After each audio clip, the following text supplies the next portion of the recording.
What's up, everybody? This is the Hedge Mage, and we are back again for another Pauper video. In today's video, I just want to talk to you about my recent experience at Friday Night Magic.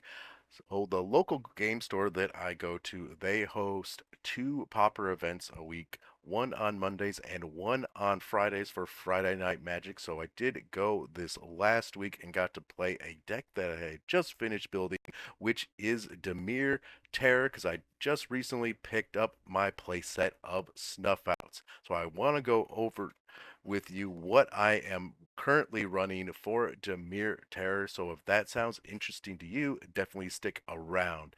As always, guys, if you'd like to support the channel, if you could leave a like on this video and hit that subscribe button, I would greatly appreciate it. And with that out of the way, let's get into the deck. So I did do very well with this deck. Uh, we play three best of three matches for the tournament, and I won all three. There were a couple sweaty games as well, but I will get into those later. For now, let's just take a look at what we are running. So, in the main deck, I'm running four copies of our namesake card, Tolarian Terror. I'm also running four copies of Cryptic Serpent. Now this card was recently downshift, I think this last winter. Um, it was definitely a staple in the mono blue version. I was playing the blue version for a while, but I decided to switch over to Demir as I felt like the mono blue version was just not as consistent as the Demir version, and not to mention once you start getting into black spells, there's a lot of options that open up for you in terms of removal, which blue just unfortunately doesn't have. And then we are also running four copies of Gurmag Angler. So we're running 12 creatures. All of them are big, beefy boys.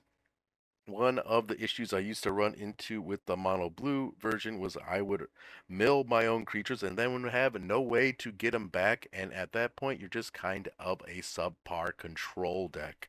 So it wasn't really doing it for me. And with this, we have access to 12 of them. So even if we mill them, we will probably draw into another. And then I'm running in our instant sorcery pile. I got one copy of Crawl from the Cellar. This helps us get our creatures back if we happen to mill them. It also has flashback, so if we mill this card, we can still cast it. The same thing with a deep analysis. We can cast this for this flashback cost as well. Also helps us maintain card advantage over the course of the game.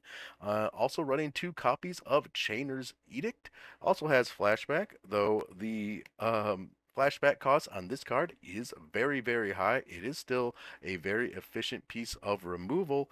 So we are just running two right now. And then I have four copies of Lauren Revealed. This helps us make our land drops consistently, especially the fact that I am on a 15 land build at the moment, so we really need the full playset in the deck to really shine. And we got some pet cards in the deck as well, so one of them here is Memory Lapse. So that is kind of a fun line too. Sometimes I will use this against my opponent's spell that I really don't like, and I will then thought scour them, milling the card, which is kind of cheeky. And I also have another pet card here, one Force Spike. This is a card no one really sees coming. It is one of my favorites. I also really love that I picked up this older printing from Legends. This card is got printed in like 1994, so very happy to have that in the deck. Also got one copy of Spell Pierce and one copy of Agony Warp, which is a very versatile card and can also kill indestructible lands that have been animated by a Kenku Artificer. Though I have been wondering on whether or not I want to keep this card in the deck. It is very versatile, so I am leaning towards that, but I have noticed that a lot of people have kind of stopped running Kenku Artificers, so I'm starting to be a little less scared of those indestructible lands, but I also want to be prepared for them, so don't want to get caught with my pants down. And also running 4 copies of Mental Note, as well as 4 copies of Thought Scour. Now, this is kind of the bread and butter of the deck. This is our mill package. They also cantrip for us, so they replace themselves. We get to draw a card, and we get to put 2 cards from our library into our graveyard, which helps enable the cost reduction for all of our creatures. And then I'm also running 4 copies of Snuff Out. Really nice piece of removal since we can basically pretty much any time in the game cast these for free just by paying some life. All right, and then I'm also running 4 copies of Counterspell and 4 copies of Brainstorm. And then in the mana base, I got 15 lands. We got 1 Contaminated Aquifer, 4 Ice Tunnels, and 10 Islands. That is the main deck. And then in our sideboard, I have 3 copies of Nihil Spellbomb. So this is really great against any deck playing out of the yard, especially matchups against other terror decks. We can take away their graveyard. They will probably be trying to do the same to us, so it's only fair. And then we got 4 copies of Hydroblast. This is a really great card for the deck as we can use it to counter or remove red cards, as well as fill up our graveyard by countering our own spells with it. So it is a very efficient, very good card for the deck. And then I'm also running 3 copies of Unexpected Fangs.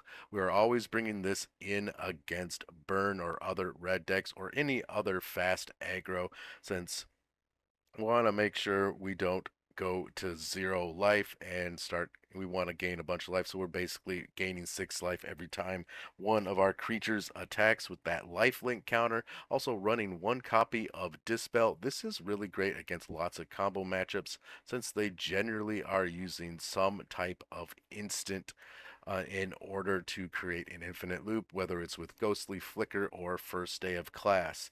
And then we got 2 copies of Annul.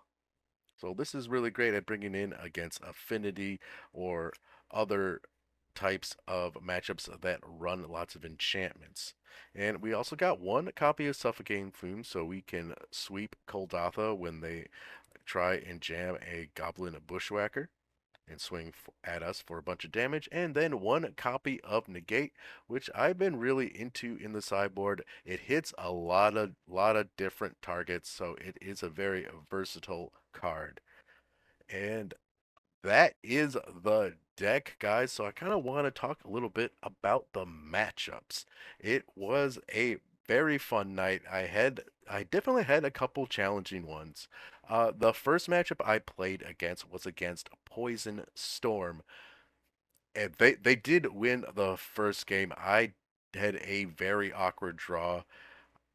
I just didn't end up drawing any of the mill package. I had a hard time getting any instants or sorceries into my graveyard. I was trying to play around a lot of the stuff that they were doing, but they just played lands for most of the game. I drew lots of lands, so I just got flooded, which was a little crazy as we were on 15, and that generally doesn't happen. But once they got a poison counter on me, I just ran out of counter spells, and I just drew into spell pierces and force spikes, and they had tons and tons of mana, so it was a pretty rough first game. But after sideboarding, I won the next 2 games, obviously, and they did get a little mana screwed and didn't get any of their depletion lands on the second game, so it was a pretty easy win. And then we had a very similar interaction on the following game. So, and then for the second game, I played against Boros Synth. They had the opposite of, or not the opposite. They had a very similar problem that Poison Storm had against me. They did not get any red mana for the first game, and we easily took that over as we were just drawing everything we need.